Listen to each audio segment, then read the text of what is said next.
Estamos aqui hoje com um grande amigo, Júnior, grande jogador de futebol do São Paulo.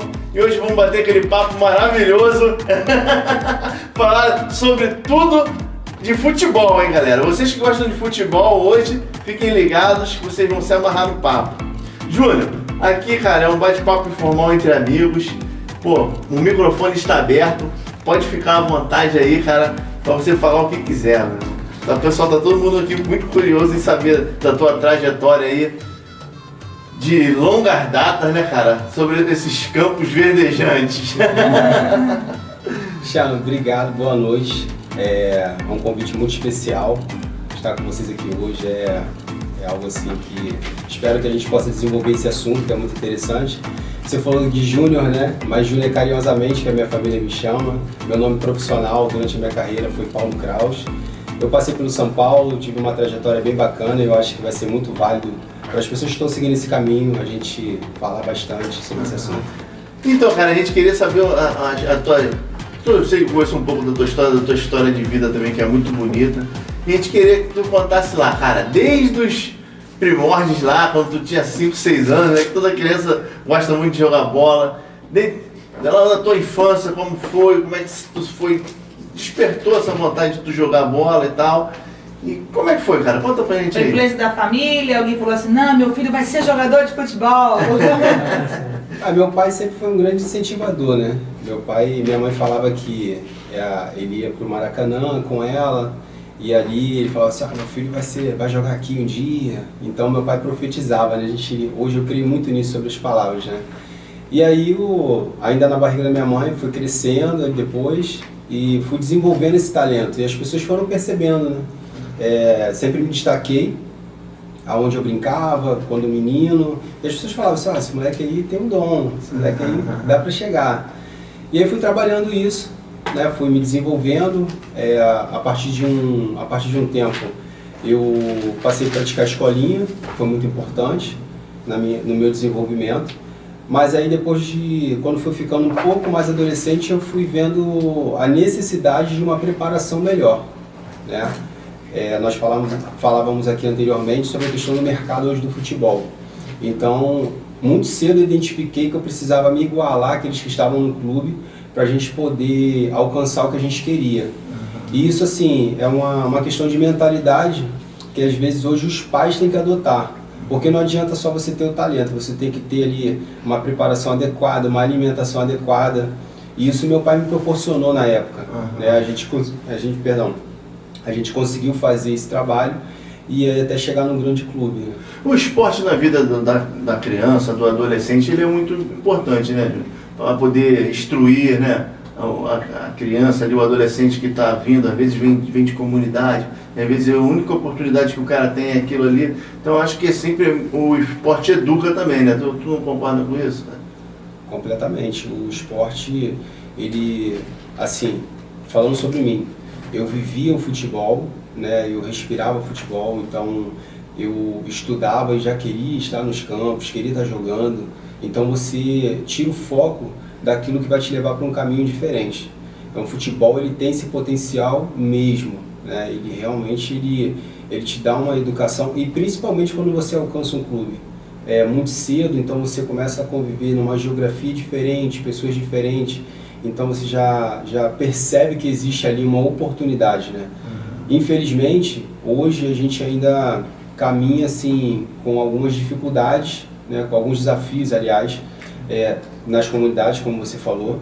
São projetos, eu acredito que o futebol ele tem como você simplificar, colocando uma estrutura para esses jovens e você dando uma orientação para os pais, principalmente, para que eles possam seguir o caminho de levar esses meninos até eles chegarem nos sonhos deles, né?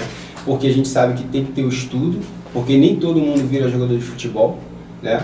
Nem todo mundo consegue. E os que chegam também, às vezes tem uma carreira um pouco meteórica, às vezes não consegue se consolidar, e você não pode deixar, né? São dois lados que tem que andar ali bem alinhados, entendeu? Então, assim, eu acredito que o futebol hoje, o pai, ele tendo uma boa orientação, sabendo onde colocar o filho. Nós sabemos que no Brasil, o atleta ele começa no salão bem novinho e depois ele migra para o campo. Então, assim, se o pai hoje tiver essa orientação junto com a família, ele consegue sim ter um caminho muito maior, assim, muito mais chance de conseguir o sucesso. Eu tenho uma curiosidade sobre um assunto quando a criança é introduzida ao esporte muito cedo. Porque eu vejo que, principalmente futebol, ele tem aquele sonho do pai, principalmente do pai, vou botar o pai, né? Aqui, meu filho vai ser um jogador. E eu acho que às vezes nem toda criança vai desenvolver, né? Não é que não tem o talento, mas sim a aptidão talvez, né? Vai conseguir chegar lá, são muitos sonhos e o funil é estreito, a peneira é fina. E eu queria entender assim, para os jovens, né, que tem esse sonho, eu quero jogar em grandes clubes, como assim, você falou muito do preparo físico, mas e o preparo psicológico para isso? Para também você ouvir os nãos da vida.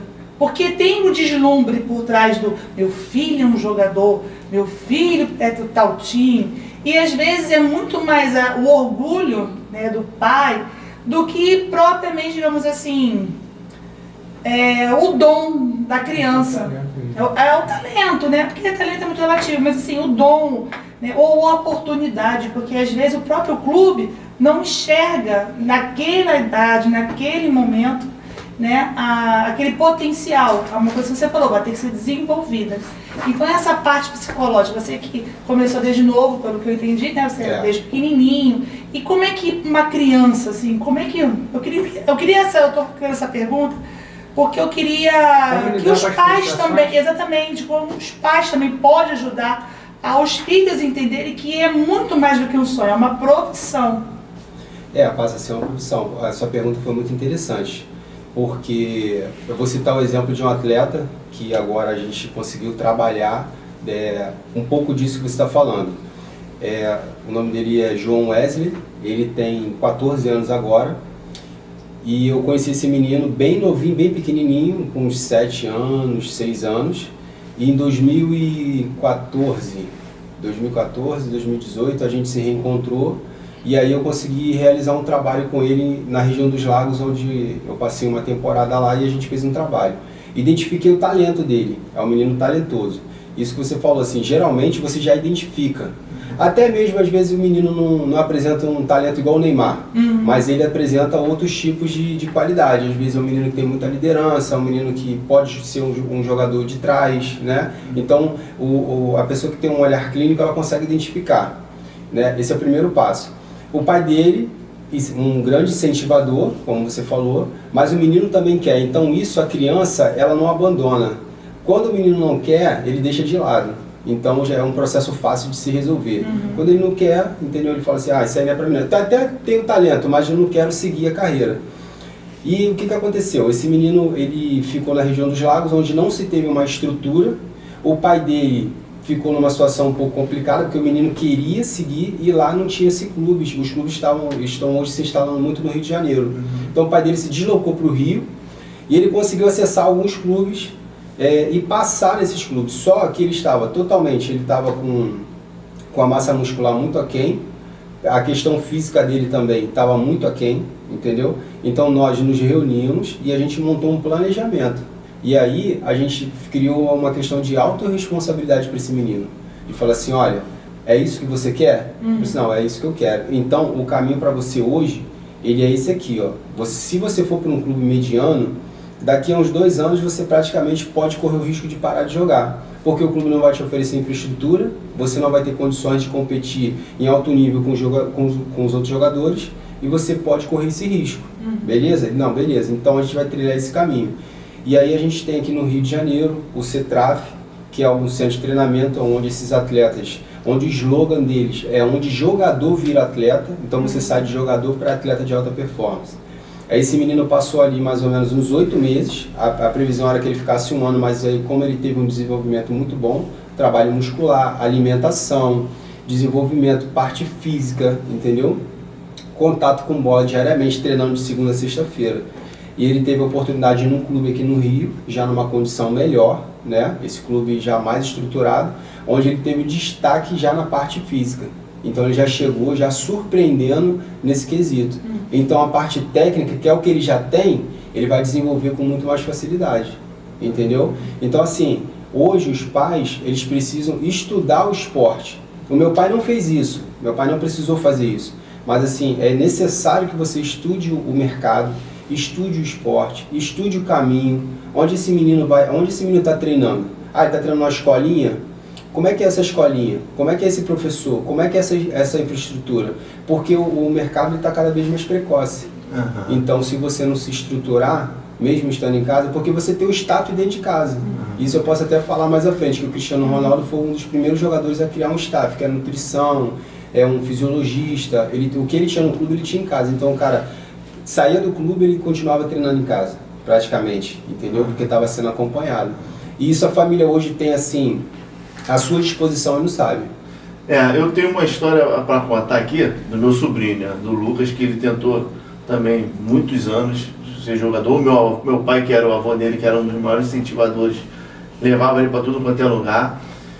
Mas faltou isso aí que tu falou, cara. Faltou um pouco de informação do meu avô, do avô dele, né? Do meu pai, do meu irmão, que era o pai dele, da mãe também. Autoconhecimento. E isso, conhecimento de como funcionava, sabe, as coisas. Eles ficavam só procurando um cara para indicar ele, para botar, que nisso o pessoal via que ele era bom e rapidinho ele teve muitos convites, jogou no Fluminense, jogou no Flamengo, jogou no Audax e tal, mas faltou informação disso, de preparamento físico, de preparamento psicológico.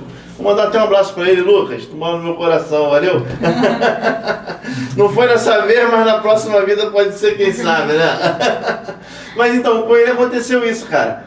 Ele demorou muito a passar do campo, do futebol de salão pro campo, e aí foi ficando velho, sem condicionamento físico. Quando ele foi pro campo, ele não aguentava correr, meu irmão. No futebol de salão, ele tinha um futebol maravilhoso, mas arrancadas, ele era lateral, arrancadas extraordinárias, chutes maravilhosos, certeiro, que no campo ele não conseguia fazer isso, não conseguia correr nem meio campo. Porque são dimensões, né, cara? São dois esportes com o mesmo nome, mas é totalmente diferente. O salão pro campo. Por exemplo, se você me pegasse no meu auge na época e me colocasse no salão, eu não ia conseguir desenvolver, entendeu? A gente tem o exemplo do próprio Falcão, que ele tentou, né, ser introduzido ali no São Paulo, teve ali seus desafios e tudo, de repente pode ter sido treinador, presidente, não sei. Mas a gente vê que é um cara que dispensa comentários. É um cara que ele faz coisas com a bola que, assim, né, muito absurdas. O Léo assim também, joga bola que nem o Falcão. Eu quero falar aqui que eu tenho jogado bola uma vez por semana em salão, né? Então assim, grama sintética.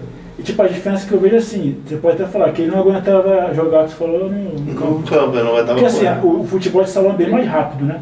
Muito mais rápido. Você tem a corrida com intervalos e o campo normal você tem que disparar continuamente, né? Então a diferença aí é bem grande nesse campo, né? Porque o futebol de campo, embora ele seja muito maior, né, o espaço, mas você tem a questão tática ali, né? Então hoje eles criaram duas linhas, então os caras estão sempre ali, né, se ajudando, entendeu? Fechando espaço. E o salão ele raciocina muito rápido, sai gol muito rápido. E no campo não, no campo você já tem que ter um planejamento muito melhor. Não assim, não muito melhor, acho que eu me coloquei errado. Mas são coisas completamente diferentes. A futebol dinâmica, de campo entendeu? Porque a gente acha que correndo muito no salão, que cansa pra caramba, você vai correr bem também no campo. E o salão você tem aquela questão de você entrar e sair, né, o tempo todo. No futebol de campo não, né? Até o terreno, cara. O terreno influencia. O salão é quadra, é cimento. No campo é grama, meu irmão. Te prende ali a grama. E lembra até no próprio atletismo, lembra a diferença do sprint, né? As corridas de disparo intensa e menores e de longa distância. É outra dinâmica. O próprio futebol, assim, a gente, hoje você pega muitas ferramentas que são usadas no atletismo, na parte física, né? Os professores introduziam isso, né? Na nossa questão física, porque a explosão, você trabalha muitas ferramentas ali que ajudam bastante, né? Porque os caras, assim, eles têm um resultado muito rápido, né? Então eles reagem muito rápido. Uma prova de 100 metros, por exemplo, entendeu? Então a gente fazia muito tiro curto, né? A gente tinha assim uma pré-temporada, antigamente você tinha uma pré-temporada muito longa, de muito trabalho físico. Hoje você já pega uma pré-temporada mais introduzida com bola, porque você já consegue só a bola, só o coletivo, o jogo, ele é o único exercício que ele te proporciona todos os tipos de exercício que você faz extra-campo. Trabalho de força, velocidade mais longa, entendeu? Distância mais longa, distância mais curta, tiro curto, mudança de direção. Então isso tudo você executa no campo. O próprio contato físico, entendeu? Então você consegue hoje, trazendo a pré-temporada com um trabalho com bola, você já consegue introduzir já mais a realidade do que é um jogo de futebol, entendeu? E se traz muito mesmo, você levantou uma bola muito importante sobre o atletismo, entendeu? E a parte muscular hoje ela tem um diferencial assim absurdo no futebol. No caso do treinamento assim para o campo e para a quadra, na questão técnica do jogo é bem diferente, né? E agora o preparo físico pode ser a mesma coisa, né? Por aí. Eu acredito, assim, vou falar pelo futebol de campo, né? Eu acredito que o futebol de campo, ele tem a parte do salão, você tem um raciocínio muito rápido ali, e o que eu te falei, você tem a troca, né, dos atletas. Então, eu acho que o futebol de campo, ele tem esse desafio maior, pelo fato de você substituir um atleta, ele já não pode voltar mais, né? De repente, sei lá, você já fechou as substituições, e alguém se machuca, não consegue permanecer em campo, você vai ficar ali com um a menos, entendeu? Então são dinâmicas assim completamente diferentes, querendo ou não, são treinamentos diferentes também, entendeu? E o futebol de salão, ele é muito estratégico, entendeu? São muitas jogadas ensaiadas, coisa que no campo, quando você consegue introduzir, você tem sucesso, mas também é desafiador. E a sua ida para o São Paulo, como é que aconteceu? Não, vai mais cedo. Qual foi a primeira escolinha que tu entrou? Fala aí, vai desde dos primórdios, né? Tudo bem, qual foi a primeira escolinha? É porque ele falou da infância. Vai lá. Não, eu tô curiosa pra saber como é que foi. A botar na linha do tempo, falando, vê se tu consegue lembrar mais ou menos por datas. Lembro. Então vamos lá, vamos fazer uma linha do tempo. Cara, a escolinha, eu fui introduzido na escolinha muito cedo, 10 anos, 11 anos, eu já estava na escolinha.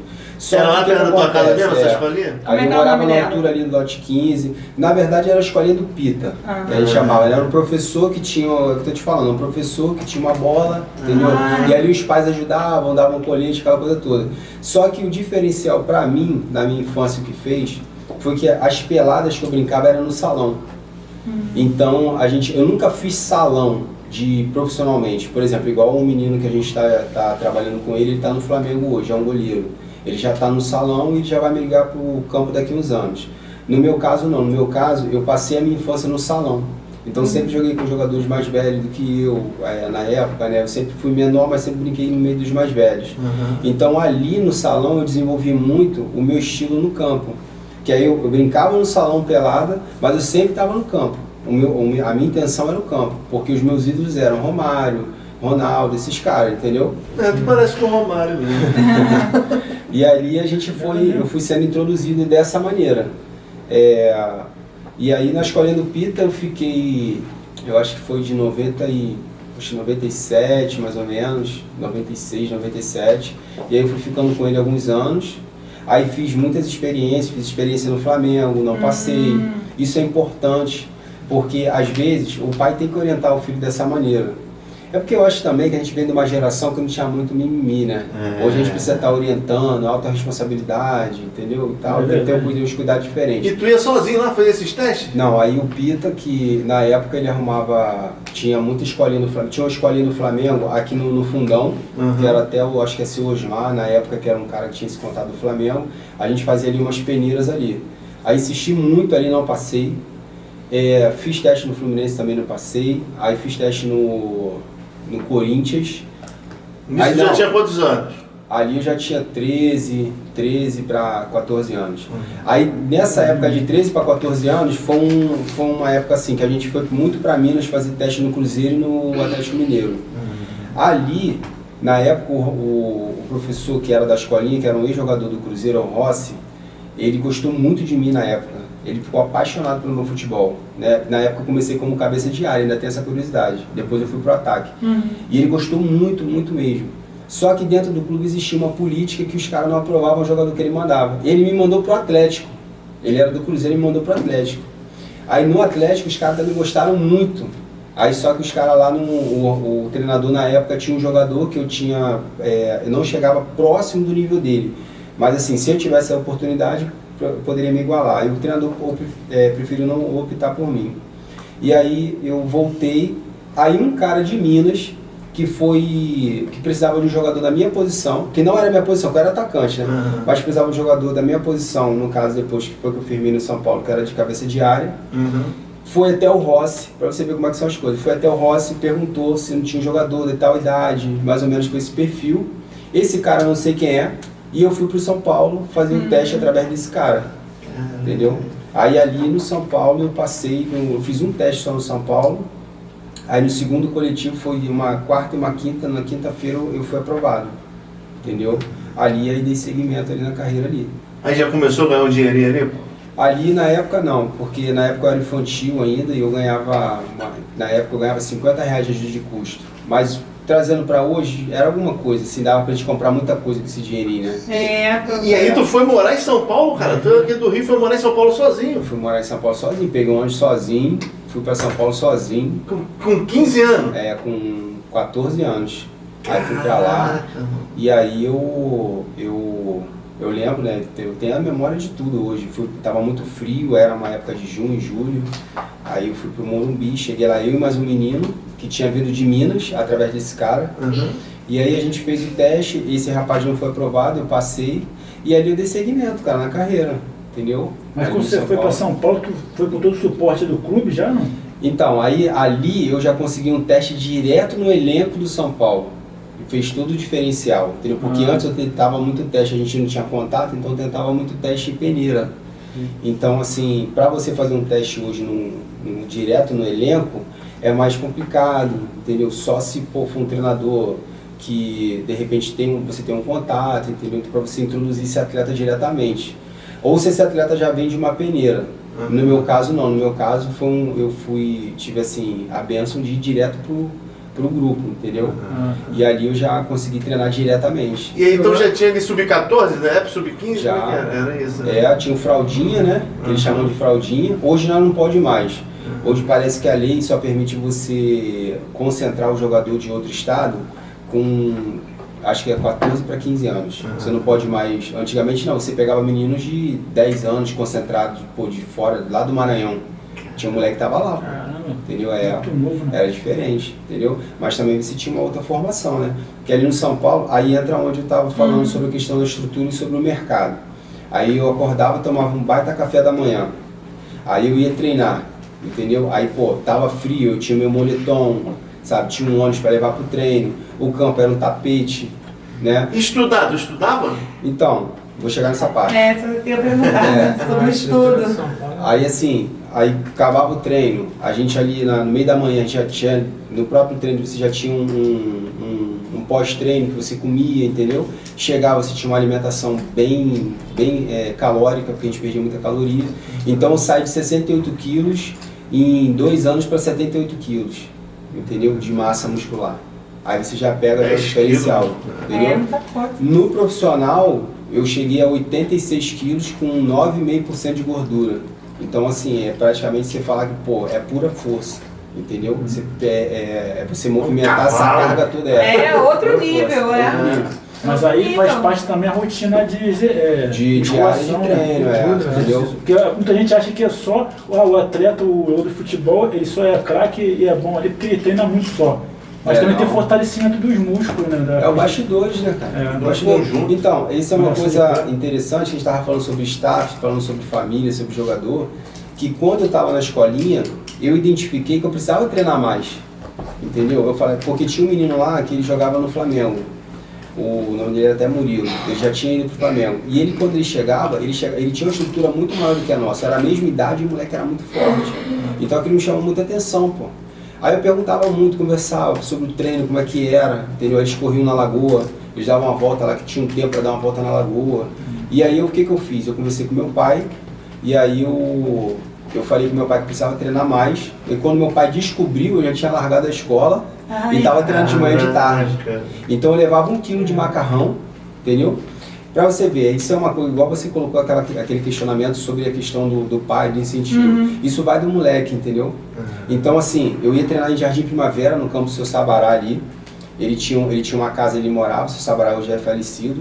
E aí eu conversei com a mulher dele, então eu levava 1 quilo de macarrão e levava uma carne moída. E eu comia macarrão e carne moída todo dia no almoço, que ela fazia lá pra gente. Aí eu treinava de manhã, dormia dentro do vestiário, que era tipo assim, na porta da rua, né? Dormia lá, me jogava no chão, dormia, botava a chuteira ali embaixo ali e treinava à tarde. Gente. Então isso são coisas, cara, que assim, isso é muito interessante É o menino muita ouvir. determinação. Porque o que acontece? Isso abre portas sem você ver.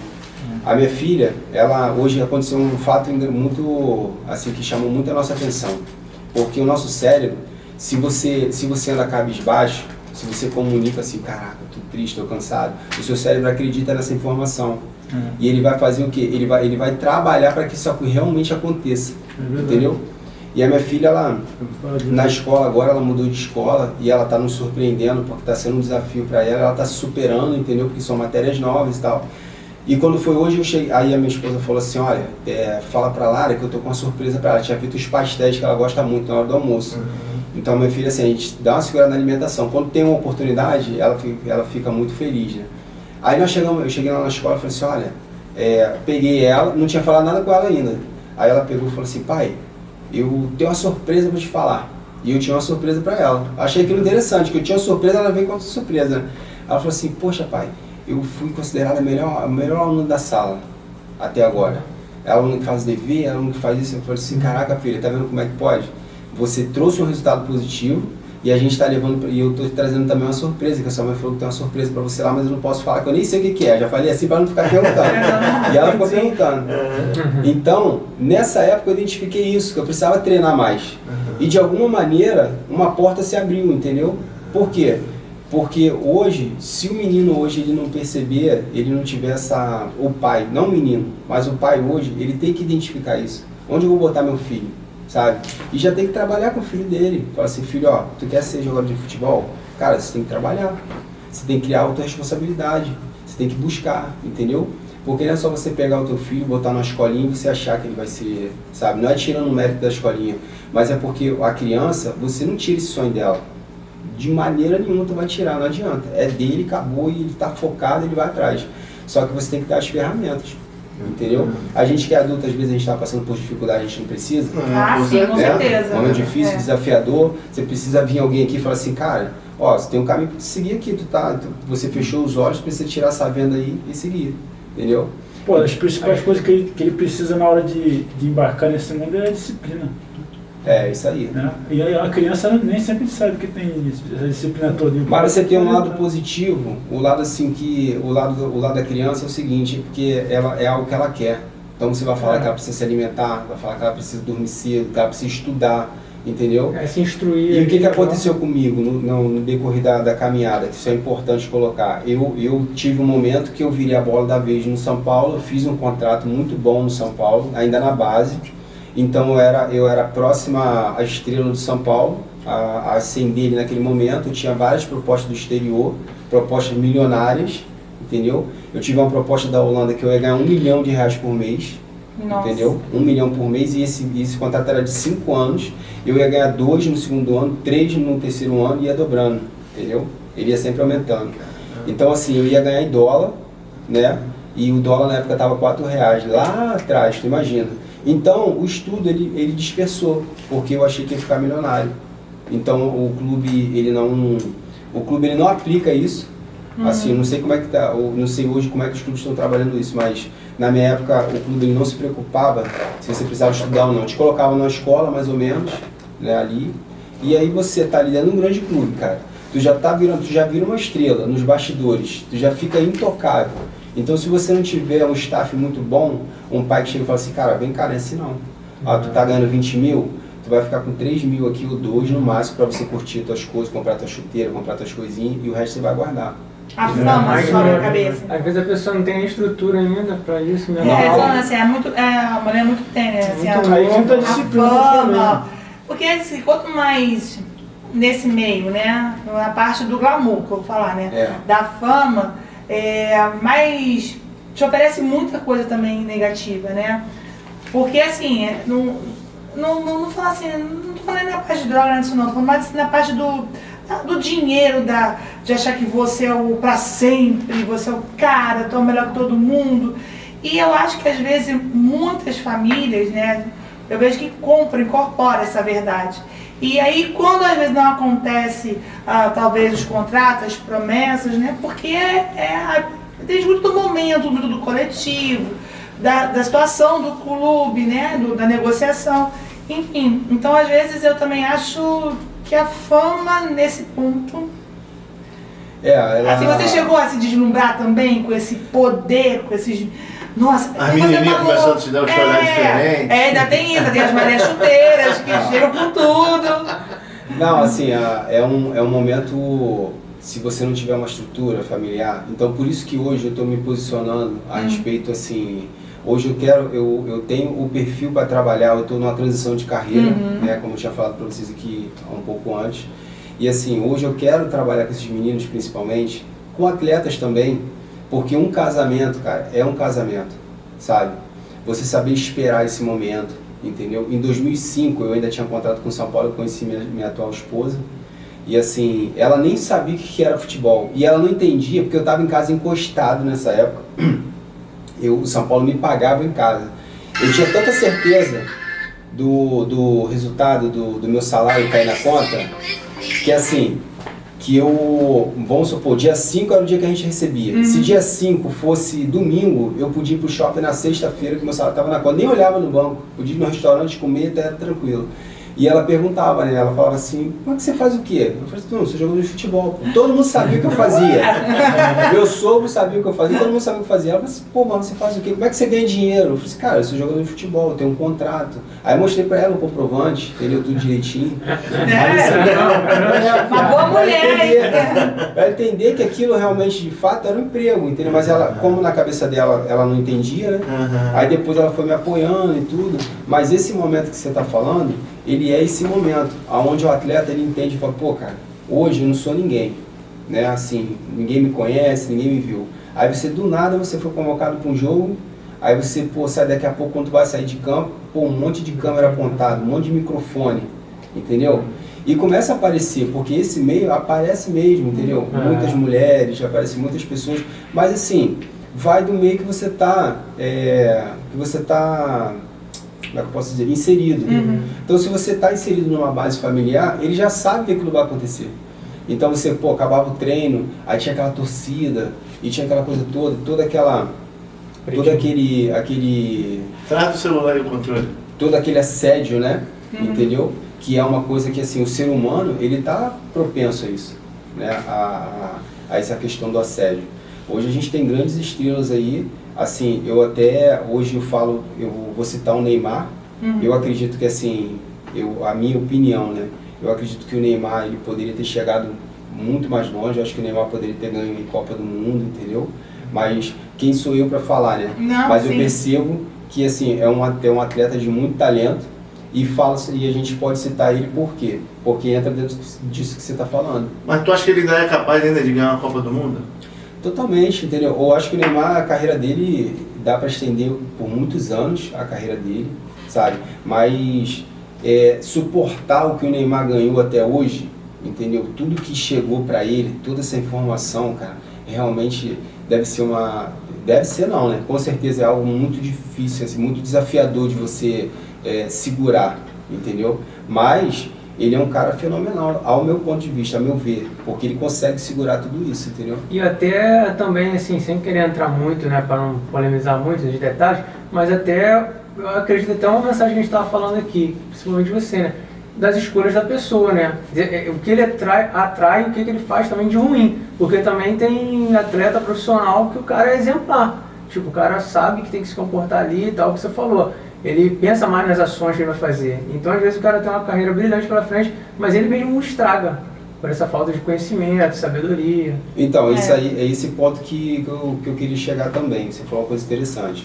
Hoje a gente eu acompanho muito nas redes sociais o William Bigode, né, que agora veio pro Fluminense, o atacante. Pô, um cara super campeão.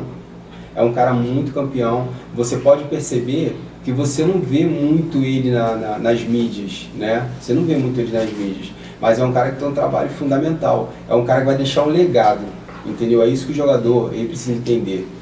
Qual o legado que você vai deixar? Porque uma coisa é você ser rico, né? Outra coisa, e ser próspero é o legado. Poxa, ele tem trabalhos na África, entendeu? Ele é um cara assim, nada contra nenhum tipo de religião, mas é um cara cristão, é um cara muito bem casado, tem seus filhos, entendeu? Tem um respeito ali da família. Então você vê, você pode observar, você pega a discrepância, porque quando o jovem ele é solteiro, né, e ele não tem uma estrutura familiar, e muitas vezes o clube blinda ele e o próprio empresário também blinda, porque, por exemplo, o cara quer vender o cara mesmo. Então, assim, não deixa ninguém chegar próximo do cara, é como se você pegasse a criança e mimasse ela, entendeu? Então, hoje, ele não tem, assim, muita noção, você pega a criança, não tem noção do que é certo e o que é errado. Então, o cara vai se envolver, então vai ser o meio que ele vai estar inserido. Aí, se ele acaba uma partida, ele vai para uma boate, ele vai para o churrasco da vida. Hoje agora tem tendo muita festa clandestina por causa da questão do Covid, agora está liberando mais.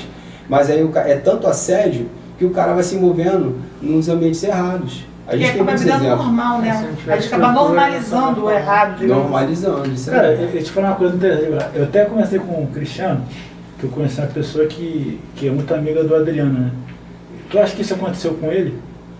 Pô, cara, com certeza. O Adriano, ele... Que ele era um cara do caramba, mas ele infelizmente tomou um meio de desvio assim, mas ele... O Adriano, assim, é um cara excepcional. Você não vê ninguém falando mal do Adriano, um cara excepcional, assim, uma pessoa maravilhosa. Esse amigo meu do Flamengo, conhece ele, conhece o Felipe Melo também, fez a base junto com eles ali, né? E ele é um grande exemplo disso que a gente está falando, entendeu? Eu tô aqui criticando os amigos do Adriano. Não estou criticando os amigos do Adriano, mas existe um processo, uma fase na vida da gente, que se você não tiver as pessoas certas, uma mentoria, você desanda, pô, porque o cara ganhou aí os principais títulos aí, né, mundiais aí, falando assim. O cara se consolidou na seleção brasileira, não foi campeão mundial com a seleção porque não quis. Exatamente. Entendeu? Porque ele abandonou de fato a carreira. Mas, pô, você pega, aí você vai pegar a origem, você vai pegar as crenças, vai pegar o que aquele menino acredita, entendeu? Ele conseguiu chegar lá, ter sucesso, mas o que levou ele a acreditar que ele tinha que parar de jogar futebol? O que levou o Adriano hoje a pensar que de repente ele pode... É o que a gente estava conversando agora há pouco. Existe a depressão, né, a falta de estímulo, ela não tem questão monetária não, filho. Não. Então ela vai atingir qualquer tipo de patamar. Isso é verdade. Entendeu? Ele se envolve com drogas, com álcool, né? Por causa dele. Infelizmente. Eu acho que o Adriano teve bom, pelo pouco que eu sei assim da história do Adriano, ele também não se adaptou ao estilo europeu, né? Acho que ele foi vendido e ele não conseguiu se adaptar ao estilo de vida, ele se sentia muito sozinho. Saudade da família. Então foi um dos motivos que ele... Mas existe uma coisa que eu aprendi recentemente sobre perdas e ganhos, sabe? Isso é muito interessante. O caso do Adriano, ele foi para a Europa, né? Ele conseguiu se consolidar como jogador, como atleta, porque, pô, você pega os gols que ele fazia na época, hoje ele chama de imperador, né? Então, ele é um cara idolatrado, eternizado. Fez o nome lá no Milan, né? Ele na Inter de Milão, ele é idolatrado e eternizado na Itália. Então isso assim, dispensa comentários, né? Entendeu? Então assim, nessa época seria uma questão de perdas e ganhos, ele entender, falar assim, pô cara, o que eu vou perder saindo do Brasil, mas o que eu vou ganhar estando na Europa? O que eu vou poder proporcionar para minha família, para os meus amigos, entendeu? Então assim, hoje eu acredito que o Adriano, fielmente, como pessoa, como ser humano, ele se encaixaria em qualquer lugar. Dentro da mídia, como um comentarista, basta preparo, cara, porque o atleta de alto nível, ele tem algo diferente. Quando você pega um atleta de alto nível, ele consegue se adaptar, a vivência, os ambientes que ele frequentou. Então assim, você pegar um cara desse, você prepara ele para um outro mercado, entendeu?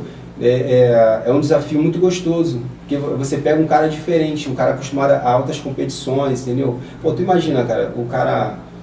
jogar em alto nível pela seleção brasileira, entendeu? É algo assim, eu passei 2 anos na seleção de base, eu não peguei a seleção principal, mas eu passei 2 anos na seleção de base e eu via como é que era. Era uma responsabilidade muito grande, era um desafio muito grande. Chegou a jogar lá na Granja Comari e tudo lá? A Granja foi de menos, né? Assim, a gente concentrou lá algumas vezes para a competição do Sul-Americano, mas eu também viajei em muitos países aí, entendeu? Com a seleção. Era muito bom, Espanha, Holanda, Inglaterra. A gente foi para a própria seleção quando foi campeã em 2002, né? A gente foi para a Coreia fazer um amistoso logo em seguida contra a própria seleção lá da Coreia. Então assim, você vai ganhando uma consistência muito grande. Então quando você chega, quando você participa de competições assim, você chega no seu clube, você já está adaptado. entendeu? A jogar essas competições. São competições que exigem muito do atleta. Mas o atleta tem esse preparo natural. E ganhava dinheiro para ir jogar na seleção? A seleção, quando você vai para a seleção, você valoriza. Então o clube te valoriza, você ganha dinheiro no clube. Na seleção a gente ganhava uma diária de $30. Era a mesma diária que os grandes jogadores ganhavam.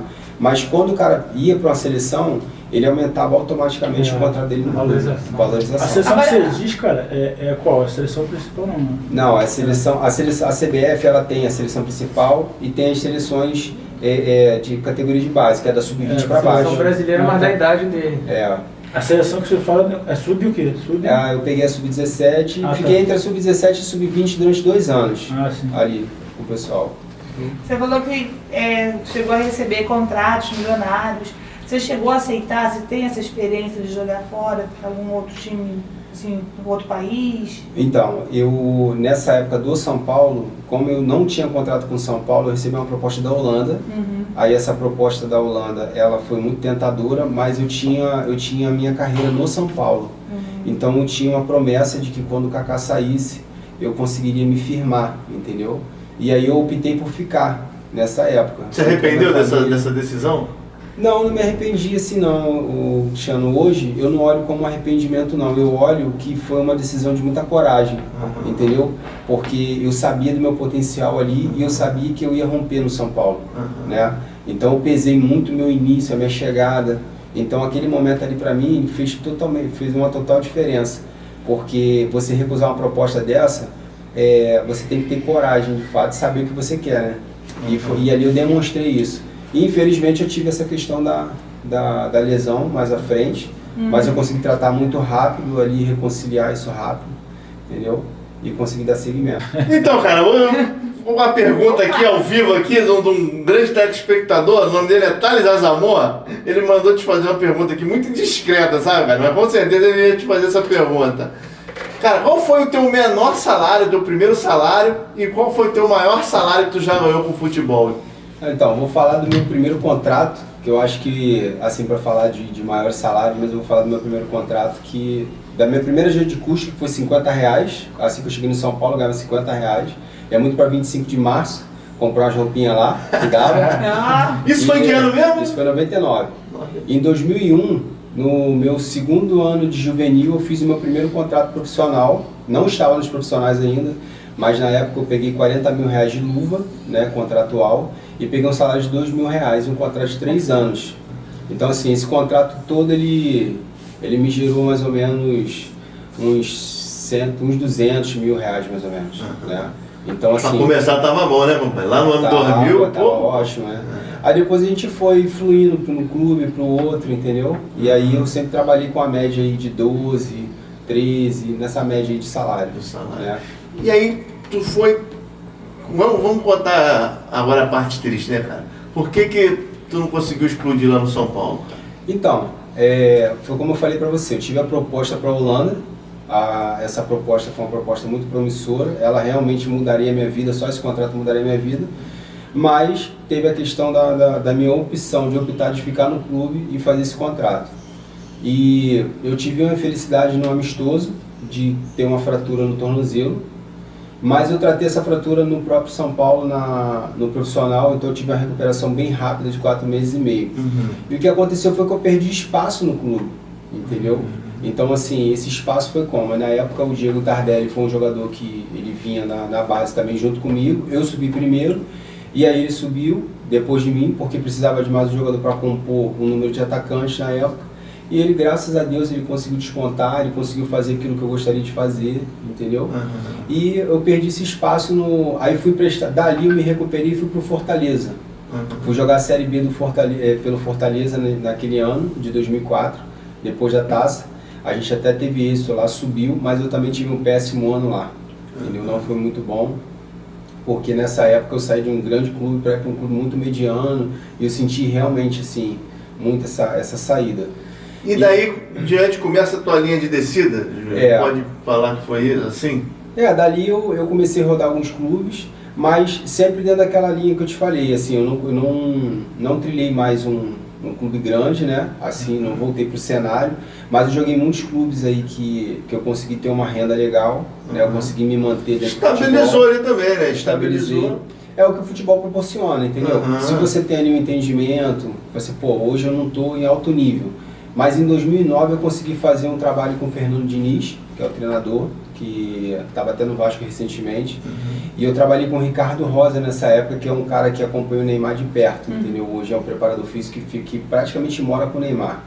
Então, nessa época, eu voltei para o meu perfil de atleta de alto nível. E ali eu consegui também melhores salários, entendeu? Tudo por uma questão de mentalidade. Mesmo estando num clube pequeno, mas você tinha sua valorização. Então eram contratos menores, mas eram bons contratos, onde eu conseguia migrar de um clube para o outro. E quando foi assim a transição de você fechar a porta do futebol e começar uma nova carreira, um novo sonho, um propósito? Então, rapidinho, deixa eu perguntar uma coisa que na linha do tempo vem antes. O último ano que você jogou e qual clube? Se o pessoal, curiosidade, assim, se o pessoal buscar, encontra. Então, eu joguei em 2014 no Ipiranga, Campeonato Pernambucano. Até fiz uns 3 gols lá no domingo do Fantástico e tudo, né? Nessa época, em 2014, também estava muito bem fisicamente, já no final de carreira, mas sempre me cuidei. Aí nessa época eu fui, a minha filha já estava com recém-nascida, a minha esposa estava precisando muito de mim também. Aí eu parei, aí fiz o que ela acabou de perguntar, essa transição de carreira, né? Foi desafiador, foi muito desafiador, porque o mundo do futebol, ele é um mundo totalmente diferente do mercado de trabalho aqui fora. E eu nunca quis trabalhar assim, como preparador físico, como treinador, né? Eu vejo meu perfil mais como um mentor, entendeu, aqui fora.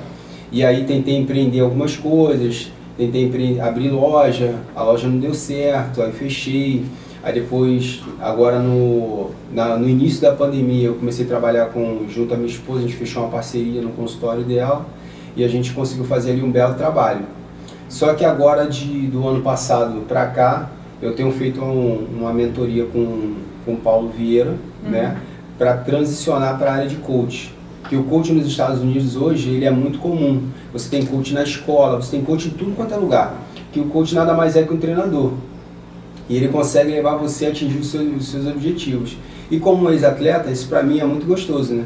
Pegar uma pessoa comum, que por exemplo, eu quero melhorar, eu quero atingir uma prova tal, ou eu quero mudar minha vida, eu quero mudar meu estilo de vida, minha alimentação, qualquer coisa que você queira mudar na sua vida, que você queira atingir, o coach é capaz de te levar a esse sucesso. Então hoje eu transicionei para o coach, né? E tem esse menino, algumas pessoas que a gente já está fazendo um trabalho, a gente já está caminhando. E o maior desafio foi desafiador realmente, porque o jogador, muitas das vezes, ele não se prepara para essa transição. Ele acaba pecando muito nisso. A aposentadoria, né? Porque, na verdade, a gente não deve parar de trabalhar nunca, né? Eu acho que certeza. trabalhar é sempre bom, né? Você tá em atividade, sempre tá se movimentando, né? Exercício de mente mesmo. Cara, Crescimento da mente. Eu fazer aquela pergunta clássica, né? Tipo assim, saber na tua carreira, quando tu lembra dela inteira, qual foi o maior da tua vitória dentro do campo, o momento que mais te marcou assim no jogo, e qual foi a maior derrota? Cara, a minha maior vitória eu considero a minha estreia no São Paulo. Porque quando eu estreiei no São Paulo, ali eu percebi assim, quanto que nós somos poderosos, sabe? Quanta coisa que eu rompi, quanta geografia que eu consegui não observar, entendeu? Porque quando você está inserido num local que não te oferece as condições, aí você tem que de fato ali se refazer. Você fala assim, pô, cara, eu quero chegar num grande clube. Aí você olha para um campo para você treinar, todo esburacado, lameado, de barro. Então assim, esse dia para mim foi um dia marcante. Eu tenho até uma foto no meu Instagram, que é uma foto que assim, que ela diz muito, né? Você olha para essa foto, você vê muito foco, você vê muito poder ali naquela foto. Então esse foi o meu melhor momento, que foi essa questão da minha estreia.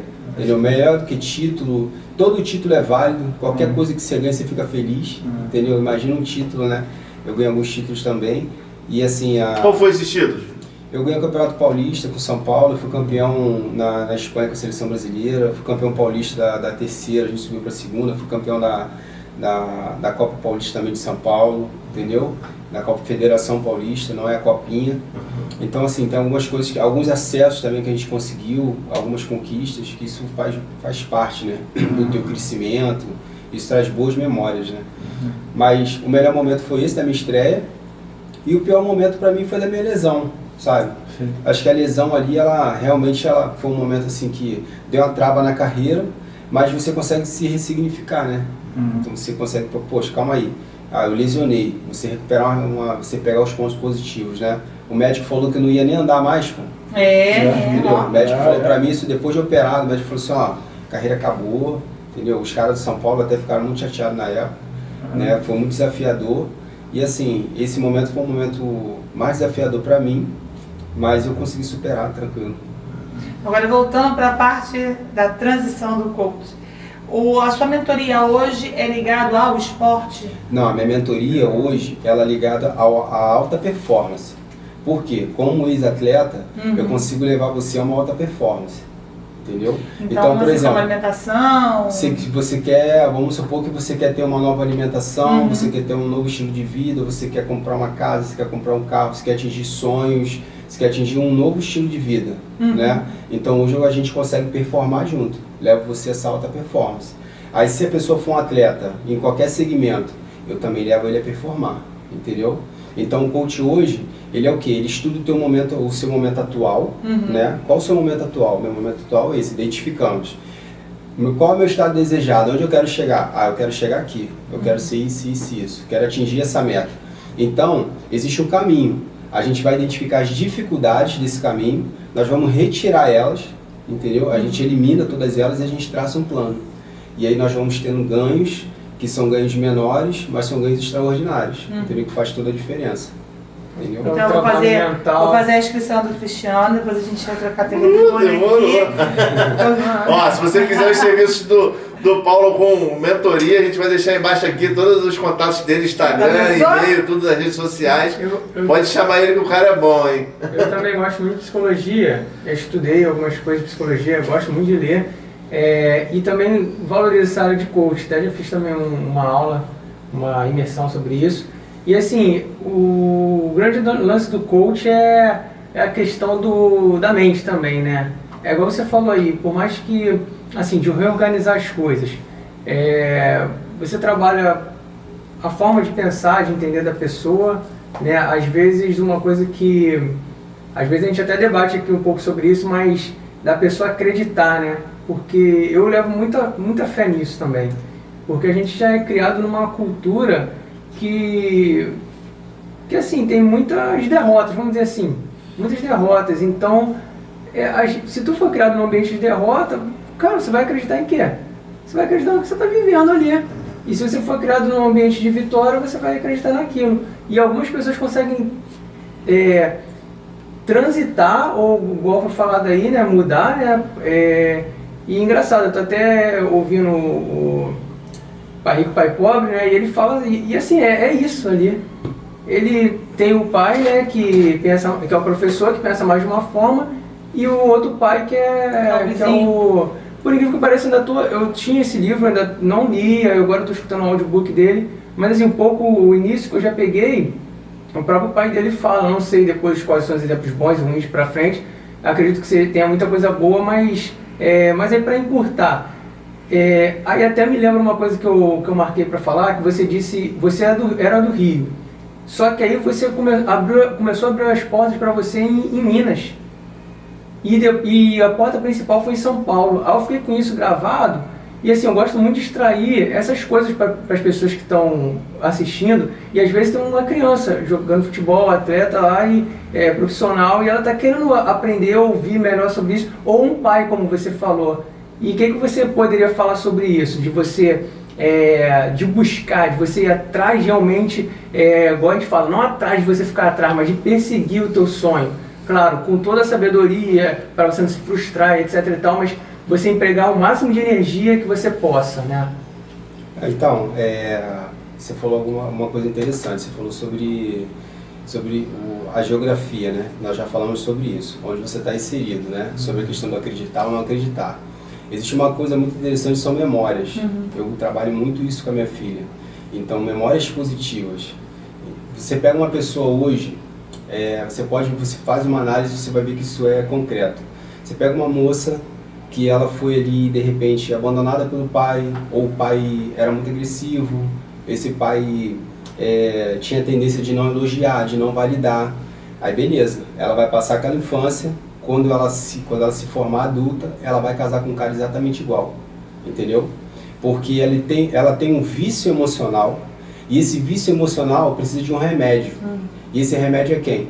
É o pai dela que já não está com ela, mas é o marido dela. Então isso é uma troca inconsciente que você não percebe, você não sabe, entendeu? Então a gente tem então você tem as crenças, tem coisas que você acredita. Hoje, de repente, você olha para a sua vida e você acha que as coisas não são mais palpáveis. Você acha que, de repente, você não pode ser um atleta, você não pode ganhar massa muscular, entendeu? Isso é um desafio. A gente hoje no coach, a gente não fala mais de dificuldade, a gente fala sobre desafios. Então qualquer pessoa, ela pode desfazer essas crenças, criar novas memórias positivas, você trabalhar o seu cérebro para fazer ele aprender, porque hoje você precisa aprender, desaprender e reaprender.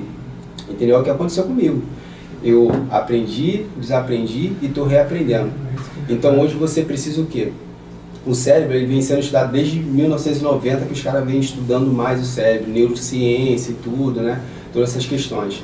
Assim, o cérebro ele tem algo que é interessante, como uma linha de, vamos supor, uma linha de trem. Aquela linha de trem ali está passando trem todo dia. É o seu cérebro, formação. Aí a linha de trem ali, ela foi desativada. Ela não passa mais trem ali. Aí cria mato, vai bicho ali, aquela coisa toda. Ela para de se comunicar. O seu cérebro é a mesma coisa. Então, se você hoje manda estímulos para o seu cérebro positivos, entendeu? Não, eu vou chegar, eu vou conquistar, eu vou ser. Isso aconteceu comigo na minha carreira, inconscientemente, sem saber, no início, lá quando eu era um menino. Eu tenho uma imagem, uma memória, passando num determinado lugar, numa rodovia, quando eu ia treinar na escolinha, que eu queria ser jogador de futebol. Eu declarava aquilo ali. Falava assim, não, eu vou ser jogador de futebol. Então, contra tudo e contra todos, eu trabalhava na minha memória, no meu inconsciente, no meu consciente, sabendo o que eu estava falando. Não, eu vou ser jogador, eu vou ser atleta, eu vou chegar no grande clube. Qual grande clube eu não sei. Na época era até sonhava muito com o Flamengo, eu sou flamenguista, estava muito com o Flamengo. Mas foi São Paulo que abriu as portas. De repente eu estava na seleção, de repente eu estava viajando o mundo, entendeu? E de repente por falta de mentoria eu me perdi, entendeu? Perdi grandes oportunidades, aquilo ali passou, mas hoje eu tenho isso para mim como o quê? Como um aprendizado. Eu sei que isso foi algo muito importante que passou na minha vida e que hoje aqui no meu recomeço, entendeu?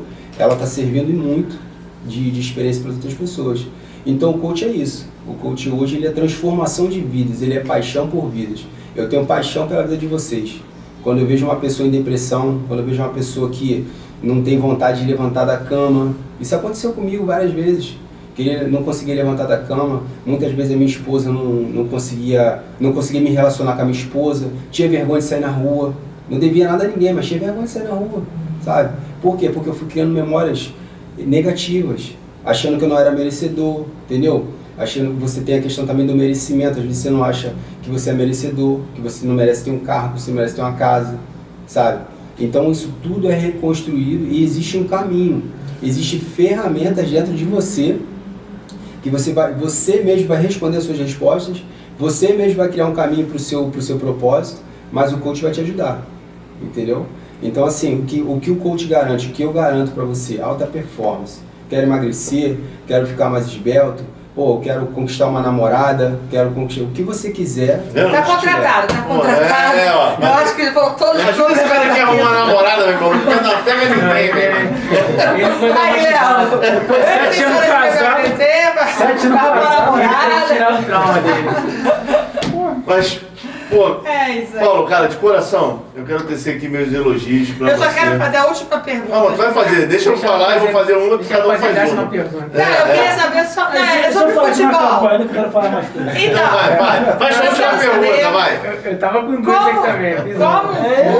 Como atleta, ex-jogador, como é que é jogar contra o time do coração? Você teve Cara, fazer gol no time que tu mais ama. Eu queria saber isso aqui. eu não tive essa experiência de jogar contra o Flamengo. Ah, gente, eu queria... Não tive essa experiência. Eu não joguei no Maracanã. Eu joguei em muitos estádios, mas não tive a Mas oportunidade. jogou no Maracanã? Não joguei Que porque quando eu subi aos profissionais em 2003, eu tive a minha lesão. E o meu jogo que seria contra o Vasco era no Morumbi. E aí é onde eu ia dar a minha sequência, entendeu? Mas ia ser muito prazeroso, pô. Eu acho que uma das mais emoções da tua é esse jogo. Eu fico imaginando, tipo assim, eu Não sou... tem pena nenhuma de fazer gol do Flamengo. Não chegou a pegar contato no exterior? Não peguei contato. Eu tinha essa proposta do exterior. Não, mas fazer não. mesmo, executar não. Não peguei. Fala aí, Mas é faz isso a aí, pergunta a aí. pergunta você. tá feita. Não, então assim, é uma coisa legal assim. Então, você chegou a ir para muitos países, né? Você falou. É. Aí você jogava, tinha um time certo lá, que era teus companheiros de equipe lá, que você viajava para todo lugar, né? Junto. Então fala aí qual é as histórias e bastidores do futebol aí, engraçada, desconcertante, sabe? Que tu pode botar aí pra gente aí, que é engraçado. Tinha gente pulando da concentração mesmo, tinha? Não, cara, na nossa época, assim, foi uma...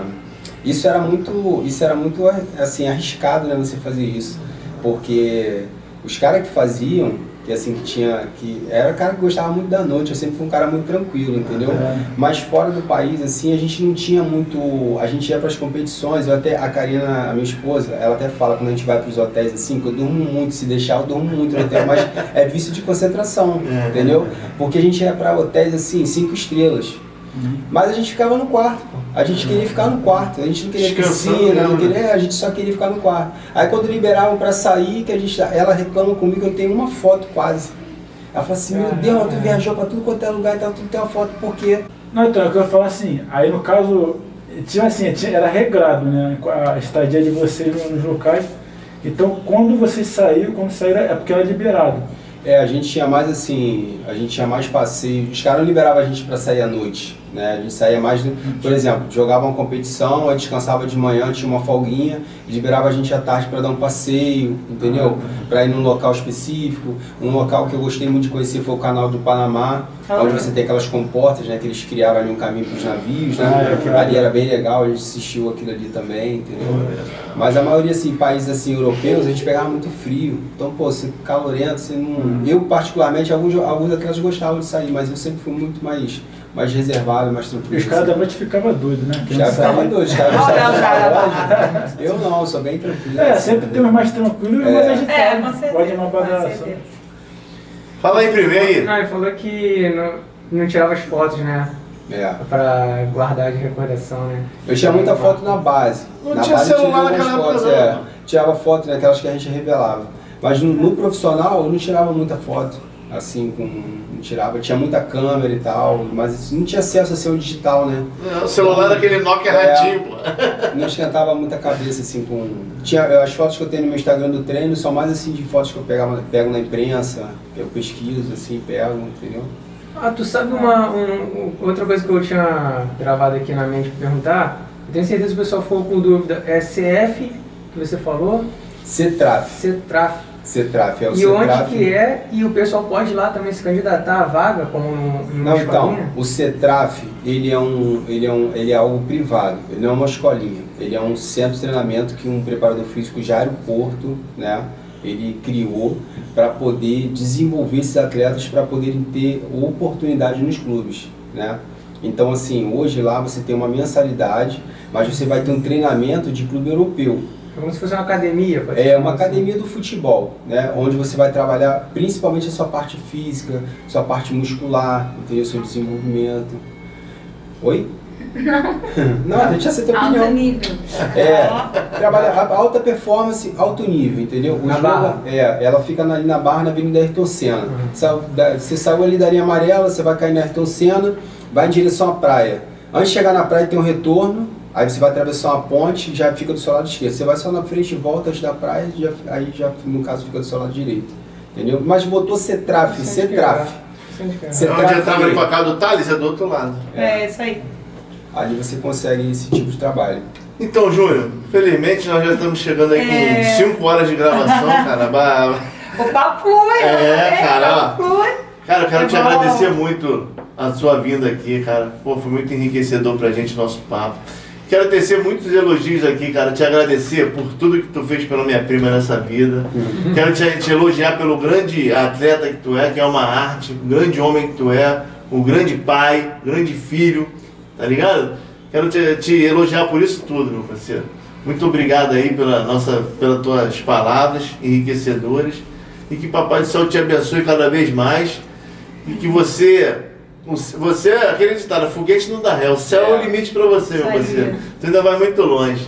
Valeu? Eu que agradeço vocês pela oportunidade, porque quando a gente fala, né, a gente também aprende, né? Quando a gente passa conhecimento, passa experiência, a gente também aprende bastante. E o que eu desejo para os jovens hoje, para os pais de família, é que eles possam procurar isso para os seus filhos, sabe? De alguma maneira poder validar, poder estar com eles assim, de verdade mesmo. E trabalhar a autorresponsabilidade, o autoconhecimento, para esse menino saber o mundo que ele está sendo inserido, sabe? Não só os meninos, mas como as meninas de repente querem seguir algum esporte. Então eu fico assim lisonjeado, honrado de estar aqui com vocês, sabe? Eu creio que esse é só o início de vocês também, vocês estão aí, vão crescer muito, entendeu? Vão performar aí em alta, Amém. entendeu? E a alegria, a honra toda minha. Hora do jabá. Vai, Léo, trabalha aí, Léo. Faz o teu Hora do papel jabá, agora. hora do jabá. E se tiver algum aspirante ao futebol, pode te procurar também, você ajuda? Pode. Então, hoje, nessa questão, principalmente no futebol, a gente pode prestar sim uma mentoria, entendeu? Essa transição que eu fiz do coach é justamente para isso. A gente trabalharia mais com o pai, né? A gente tem que se reunir com a família, trabalhar mais com o pai, para o pai entender o processo. Eu digo pai porque o pai, né? Mas pode ser uma mãe também, e você poder dar essa orientação, e com certeza o filho vai conseguir ter sucesso. Muito bom. O jabazinho para terminar, eu vou pedir hoje, tá? Galera, por favor, dá um like aí. Você não tem noção, baseado nas métricas, se eu pegar 100 likes, o YouTube entrega muito mais, a gente pode conseguir 2.000 views aí só com 100 likes. Então você não tem noção como é importante. Eu sei que tem muita gente que assiste e esquece, mas se você gostou ou apoia, então dá um like aí pra gente aí, valeu? Like. Se inscreve aí. like, E hashtag, vai ser hashtag o quê, Léo? São Paulo. Hashtag São Paulo, muito bom. Isso aí. E depois de São novo. Paulo. Eita, na hora.